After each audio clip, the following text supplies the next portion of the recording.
अंतिम समय में कराई हज यात्रा रद्द तो नहीं मिलेगा वापस एक भी रुपया।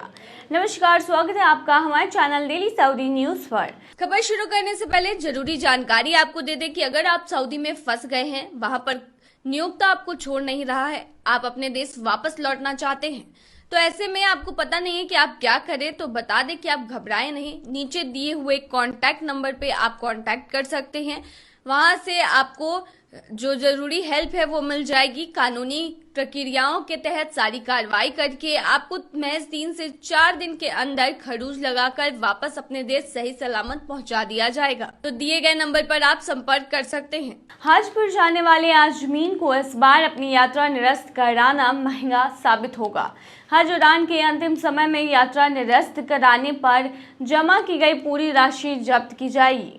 सऊदी अरब सरकार के नियमों में हुए बदलाव की वजह से हज कमेटी ऑफ इंडिया ने हज के लिए सिलेक्टेड होने के बाद आवेदन रद्द करने पर रोक लगा दी है। वहीं अलग अलग टाइम पर यात्रा कैंसिल कराने पर हज कमेटी प्रति यात्री 5,000 रुपए से लेकर 1 लाख रुपए तक शुल्क वसूल करेगी। हज 2026 की गाइडलाइन के मुताबिक अगस्त में हज आवेदन की प्रक्रिया पूरी कर ली जाएगी। वहीं हज उड़ान का सिलसिला अप्रैल 2026 से शुरू होने की संभावना है। ऐसे में इस बार केवल असाधारण मामलों में ही हज यात्रा को निरस्त करने का अनुरोध स्वीकार किया जाएगा। इसके अलावा हज निरस्त कराने पर हज यात्रियों से शुल्क वसूल किया जाएगा।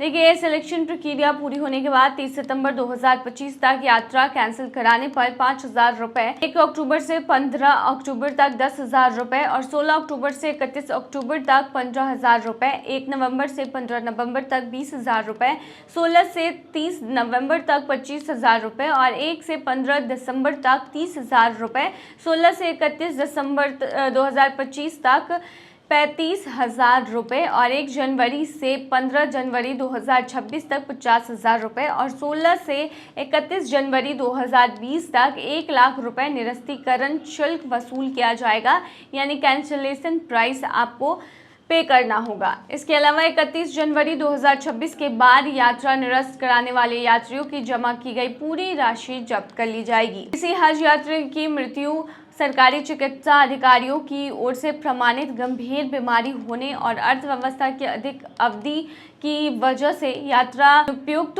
होने पर यात्रा निरस्त कराई जा सकेगी। यानी अगर कोई बीमार है बहुत ज़्यादा और या फिर किसी की मृत्यु हो गई है, तब कैंसिल जो है वो हो सकता है। ऐसे मामलों में राज्य हज कमेटी की अनुशंसा पर जमा राशि में केवल 2300 रुपए की कटौती होगी। हालांकि इसके साथ जाने वाले हज यात्रियों के लिए कैंसिलेशन पर 5,000 रुपए की कटौती होगी। राज्य हज कमेटी के सचिव SP तिवारी का कहना है कि सऊदी अरब सरकार के नियमों की वजह से इस बार हज यात्रा की प्रक्रिया जल्द शुरू की गई है। सऊदी अरब में रिहाइश और अन्य व्यवस्थाओं का शुल्क पहले ही जमा किया जाना है। यात्रा कैंसिल कराने पर जमा राशि की वापसी हज कमेटी ऑफ इंडिया को नहीं होगी, इसीलिए हज कमेटी ऑफ इंडिया ने कटौती का नियम बनाया है। सऊदी अरब में एक ही दिन 8 लोगों को दी गई फांसी। सऊदी अरब में मौत की सजाओं का आंकड़ा एक बार फिर से दुनिया की नजरों में आ गया है। शनिवार को सऊदी सरकार ने एक ही दिन में 8 लोगों को फांसी दी है, जिसमें से 7 विदेशी नागरिक थे। इसमें 4 सोमालिया और 3 इथियोपियाई के नागरिक शामिल थे। इन सभी पर आरोप था कि उन्होंने हशीश तस्करी की थी, जो एक तरीके का ड्रग्स होता है। वहीं 8वां मामला एक सऊदी नागरिक का था, जिसे अपनी मां की हत्या के जुर्म में मौत की सजा दी गई। सऊदी प्रेस एजेंसी की रिपोर्ट के अनुसार 2025 की शुरुआत से अब तक 230 लोगों को मौत की सजा दी जा चुकी है। इनमें से 154 मौतें ड्रग्स से जुड़े मामलों में हुई है। ये संख्या पिछले वर्षों की तुलना में कहीं अधिक है और अंदेशा है कि 2025 का आंकड़ा पिछले साल के रिकॉर्ड 338 मौतों को भी पार कर सकता है। विशेषज्ञों का कहना है कि मौत की सजाओं में आई यह तेजी 2023 में शुरू की गई वॉर ऑन ड्रग्स नीति का परिणाम है। कई लोगों को उसी समय गिरफ्तार किया गया था, जिसकी सुनवाई अब पूरी होकर सजा में बदल रही है। सऊदी ने 2022 के अंत में ड्रग्स मामलों में फांसी पर लगी रोक को हटाया था। मानवाधिकार संगठनों और एक्टिविस्टों ने इस रफ्तार पर चिंता जताई है। उनका कहना है कि जब सऊदी क्राउन प्रिंस मोहम्मद बिन सलमान देश को उदार और आधुनिक दिखाने की कोशिश कर रहे हैं, तब इतनी बड़ी संख्या में मौत की सजाएं और उनके विजन 2030 के एजेंडों को कमजोर करती है।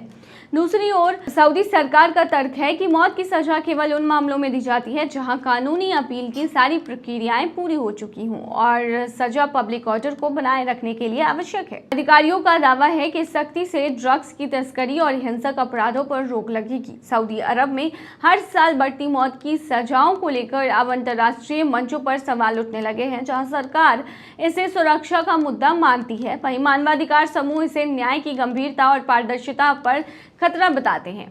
आने वाले दिनों में यह मामला वैश्विक मानवाधिकार एजेंसियों के लिए एक चुनौती बन सकता है। तो बता दें, सऊदी अरब में एक बार फिर से मौत की सजाएं दी गई है एक दिन में 8 लोगों को, जिसके बाद एक बार फिर से चर्चा का विषय बन गया है सऊदी अरब, क्योंकि सऊदी अरब पर हर बार मानवाधिकार के जो संरक्षक हैं उन्होंने बार बार सवाल उठाए कि इतने ज़्यादा मौत की सजाएं क्यों दी जाती है वहाँ पर, जहाँ पर सऊदी अरब ने साफ कहा है कि ये सजाएं जो हैं वो पूरी कानूनी प्रक्रिया के तहत दी जाती है ताकि ड्रग्स तस्करी को रोका जा सके।